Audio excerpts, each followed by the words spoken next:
Ini terkait kayu gelondongan yang semakin menjadi polemik begitu ya di tengah bencana banjir bandang dan juga longsor yang menimpa wilayah Aceh, Sumatera Utara hingga Sumatera Barat.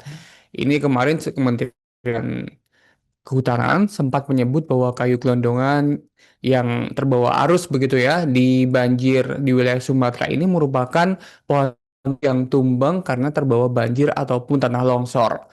Dan Kemenhub menampik bahwa kayu-kayu itu merupakan hasil pembalakan liar.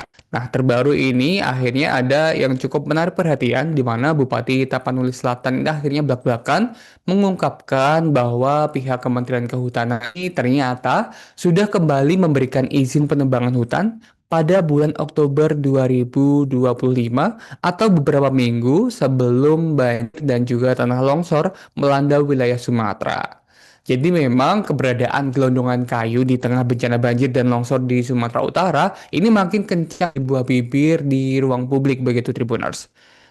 Dan terbaru ini memang Bupati Tapanuli Selatan atau Tapsel yakni Gus Irawan mengungkap awal mula upaya pihaknya dalam mencegah bencana alam ini ya sebelum banjir bandang terjadi di Batangoru. Ia mengakui kondisi Tapanuli Selatan beberapa tahun belakangan ini memang kerap dilanda bencana alam, terutama banjir dan juga tanah longsor. Tahun lalu pada tahun 2024, tepatnya pada 24 November, banjir bandang juga terjadi di Sipanga Siunjam. Jadi setahun sebelum banjir besar pada tahun ini terjadi. Kayu datang dari hulu menghabiskan desa dan pada tahun itu atau setahun lalu terdapat 2 korban jiwa dari peristiwa banjir bandang tersebut. Persis menjelang Natal, wilayah Tano Tombangan ini juga diterjang banjir bandang. Sama persis, banjir juga membawa kayu gelondongan yang dimana berarti ada penebangan di hulu. Atas bencana ini, Tribuners Pemkab Tapanuli Selatan mengajukan rehabilitasi rekonstruksi. Dan waktu itu, Pemkab Tapanuli Selatan mengajukan 28 miliar rupiah, kemudian disetujui BNPB sebesar 10 miliar rupiah. Belum berjalan rehabilitasi rekonstruksi hutan tahun lalu, ini Tapanuli Selatan kembali diterpa bencana alam. 3 desa Lulantak diterjang banjir. Masyarakat Garoga, Huta Godang, dan juga Aek Ngadol menderita di mana rumah mereka hancur karena tersapu banjir bandang. Keluarganya tewas dan masih ada yang hilang. Dan khusus bagi warga di Garoga, banjir bandang ini nyaris menghilangkan desa. Karena hampir banyak rumah-rumah ini rata dengan tanah karena tersapu material longsor dan juga material kayu gelondongan yang terbawa arus banjir bandang. Dari hasil wawancara tribunmedia.com, Gus Irawan, yakni Bupati Tapanuli Selatan ini mengurai upaya Pemkab Tapanuli Selatan mencegah bencana sebelum terjadi banjir bandang Batangoru tahun ini. Ia ditemui usai mengunjungi tempat pengungsian warga di Aula Kantor Camat Batangoru pada Sabtu 29 November 2020 malam kemarin, Tribuners. Gus Irawan ini mulai menceritakan bahwa pihaknya ada menerima surat pada Juli 2025 dari Direktorat Pengelolaan Hutan Lestari Kementerian Kehutanan. Isinya menghentikan sementara pengelolaan hak atas tanah atau PHAT, yakni kerjasama korporasi dengan masyarakat setempat untuk mengambil kayu. Namun ini cukup mengejutkan Tribuners di mana Gus Irawan senang dengan isi surat itu karena memahami tuntutan atau memahami tutupan hutan penting untuk dijaga untuk bencana alam. Ia lalu membuat surat edaran kepada camat hingga lurah berdasar perintah Kementerian Kehutanan untuk mengambil kayu. Jadi dari surat tersebut di follow up begitu ya oleh Gus Irawan untuk diteruskan ke camat dan juga lurah agar masyarakatnya ini untuk berhenti menebang pohon untuk merekonstruksi hutan yang memang sempat tersapu banjir bandang pada 2024 lalu. Namun memang tidak seperti ekspektasi sebelum akhirnya hal itu terjadi, banjir bandang tahun ini telah kembali menerjang wilayah Tapanuli Selatan. Namun atas kejadian ini, Pemkab Tapanuli Selatan merasa keberatan di mana Gus Irwan melayangkan surat pada 14 November ke Direktorat Pengelolaan Hutan Lestari Kemenhut yang di mana isinya mengusulkan untuk menghentikan aktivitas penebangan ulang.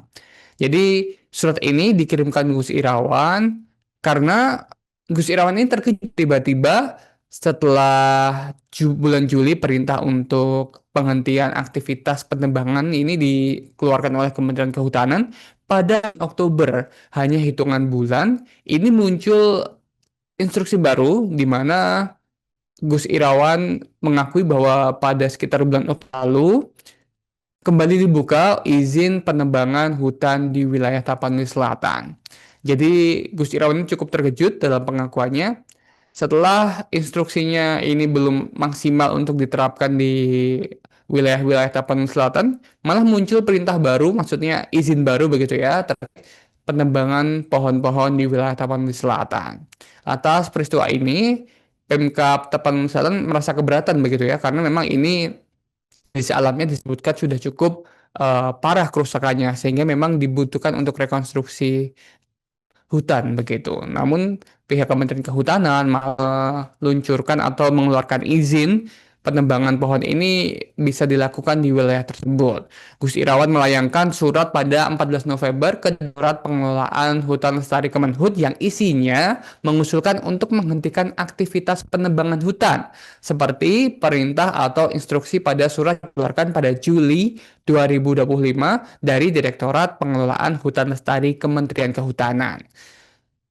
Dan Gus Irawan kemudian mempertanyakan apa sebenarnya yang terjadi sehingga Dirjen Pengelolaan Hutan Lestari kembali memberikan izin operasi penebangan hutan. Ia juga menyinggung soal penerimaan negara bukan pajak atau PNBP yang dihasilkan oleh perusahaan yang berada di Tapanuli Tengah. Perusahaan ini diduga menjadi biang kerok hanyutnya kayu gelondongan banjir bandang terjadi pada 2025 ini. Menurut Gus Irawan, rakyat Batangoru sangat menderita atas bencana banjir bandang ini. Terlebih, banjir ini juga disebabkan karena adanya penebangan hutan. Lantas, siapa sih yang harus bertanggung jawab?